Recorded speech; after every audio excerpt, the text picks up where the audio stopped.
여로보암은 이스라엘의 10지파를 다스리는 왕이 되었습니다. 떨어져 나간 나라를 북이스라엘이라고 합니다. 르호보암의 나라는 남유다였습니다. 곧 북쪽의 나라가 이스라엘이라는 이름을 가졌습니다.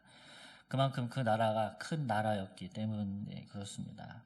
북쪽이 10지파고 남쪽이 2지파밖에 안 됐기 때문에 북쪽이 더 강했습니다.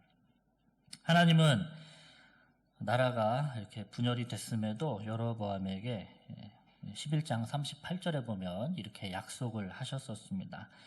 내가 만일 내가 명한 모든 일에 순종하고 내 길로 행하며 내 눈에 합당한 일을 하며 내 종 다윗의 행함같이 내 율례와 명령을 지키면 내가 너와 함께 있어 내가 다윗을 위하여 세운 것 같이 너를 위하여 견고한 집을 세우고 이스라엘을 내게 주리라.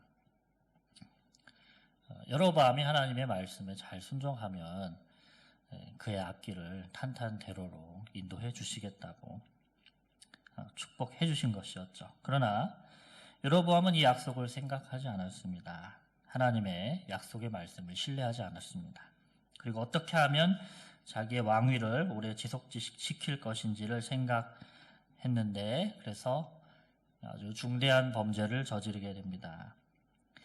그는 백성들이 예루살렘 성전을 기억해서 남유다에 내려가서 그곳에서 예배한다면 결국은 자신을 배반하고 또 자기를 죽이고 남유다의 르호보암 왕에게 돌아갈 것이다 라는 걱정이 생겼습니다. 그래서 그는 유다에 있는 예루살렘에 버금가는 무언가를 만들어야겠다고 생각을 한 것이죠. 그래서 금송아지 2개를 만들어서 하나는 베델에 하나는 단에 두고 또 제사들 산당들을 지었습니다. 그리고 성경의 절기 대신 자기 임의대로 유다의 절기와 비슷한 날의 절기를 정하였으며 제사장도 율법에 이르는 대로 레위인을 세우지 않고 아무 지파의 사람이나 제사장을 하게 한 것입니다. 자, 그런데 성전이나 레위인 이 제사장 제도나 절기를 이렇게 사람이 마음대로 바꿔도 되는 것일까요? 그것은 사람이 함부로 바꿀 수 있는 것이 아닙니다. 여로보암 자신도 그렇게 하는 것이 하나님의 법과 관련이 없다는 것을 당연히 알았을 것입니다. 그것은 진리와 관련된 일이었습니다. 그러나 그는 자신의 왕권을 위해서 이 진리를 바꾸었습니다.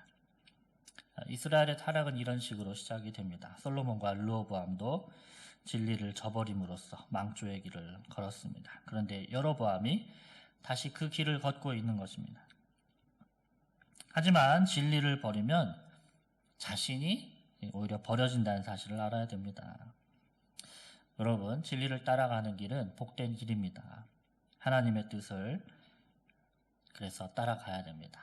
내가 서 있는 이 자리에서 바로 이 자리에서 진리가 무엇인지를 생각하고 또 하나님의 법을 따라서 살아가야 합니다. 어떤 상황이든지 그곳에서 가장 중요한 것은 하나님의 뜻이 무엇인가, 하나님의 법이 무엇인가를 따르는 것이죠. 그러나 사람들은 오늘 이 여로보암 왕처럼 자신을 위한답시고 진리를 외면합니다. 자기가 소중히 여기는 어떤 것을 놓치지 않기 위해서 진리를 외면하죠. 그러나 진리를 놓게 되면 모든 것을 잃게 되는 것입니다. 그것을 알아야 됩니다. 우리가 잘못된 길을 가면서도 진리를 외면하고 잘 될 것이다 라고 오히려 자신에게 최면을 걸듯이 이렇게 생각을 할 수 있습니다. 그리고 하나님도 잘 되게 해주실 것이다. 진리를 외면한 채 스스로 그렇게 생각하는 것이죠. 하지만 우리가 그릇된 길을 가면 평강은 보장되지 못합니다. 그러므로 진리의 길을 가십시오. 그러면 하나님이 그 길을 지켜주실 것입니다. 르호보암이 놓친 진리가 무엇이었습니까? 그는 탐욕으로 이스라엘을 둘로 나누고 말았습니다. 여로보암 역시 탐욕으로 외면한 이 진리가 두고두고 이스라엘의 악이 되어서 그 나라가 우상 숭배하는 나라가 되고 결국은 멸망하게 됩니다. 우리들도 우리가 놓치고 있는 이 진리가 우리를 파괴하고 있지는 않은지 되돌아보아야 할 것입니다. 내가 외면한 진리로 인해서 우리 스스로 만들어 놓은 제단과 산당을 통해서 우리의 삶이 파괴되고 있지는 않습니까? 그럼에도 스스로는 그 덫에 빠진지 모른 채 잘 될 거야, 앞으로 잘 될 거야 라고 생각하고 있지는 않은가요? 진리 안에 머무는 우리가 되기를 바랍니다. 하나님의 법을 외면하고 이렇게 여로보암 왕처럼 우상을 숭배하는 것은 비참한 결과를 가져올 뿐입니다. 그렇다면 우리가 따라야 할 진리는 무엇이겠습니까? 진리 대신 예수 그리스도와 그리고 그분의 말씀인 것이죠.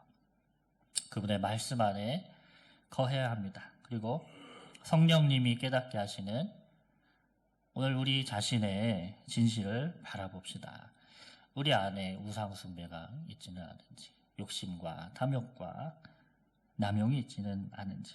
그렇다면 성령님 오늘 그 우상을 우리 안에서 다 태워주시고 우리를 변화시켜 주시옵소서. 오직 주님만이 주인 되어 주시고 주님의 진리 안에 거하도록 도와달라고 기도하십시다. 자, 그래서 오늘 주님 안에 있는 참 복과 안식과 평강을 누리시기를 축복드립니다.